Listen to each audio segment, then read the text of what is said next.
ரொம்ப நாளைக்கு அப்புறம் பார்த்தீங்கன்னா, நான் வந்து என்னோட பாட்டி வீட்டுக்கு வந்திருந்தேன். இங்க வந்து நான் நடந்துட்டு வரக்கு சொல்ல ஒரு ரேண்டமான ஒரு விஷயத்த பார்த்தேன். என்ன தெரியுமா? ஸோ இதுதான் அந்த ரேண்டமான திங். என்ன அந்த ரேண்டமான திங் அப்படின்னு பார்த்தீங்கன்னா, நம்ப யானை வந்து இங்க நடமாட்டம் இருந்திருக்கு. இந்த திங் வந்து பார்த்தீங்கன்னா, லைக் எத்தனை நாளா இருக்கும்? அரவுண்ட் எனக்கு தெரிஞ்சு இது ஒரு 4, 5 டேஸ் இருக்கும். 4 டேஸ் ஆர் 5 டேஸ் இருக்கும். ஏன்னா இது வந்து ஃப்ரெஷ்ஷாக இல்லை, எல்லாம் காஞ்சிருக்கு. லைக் திஸ் இஸ் ரொம்ப ட்ரையாக இருக்குது.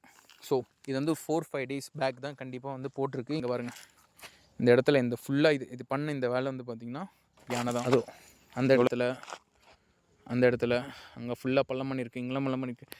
இது ஒரு வழி ஒன்று உருவாக்கியிருக்கு. நம்ம உள்ளே போயிட்டு பார்க்கலாம்.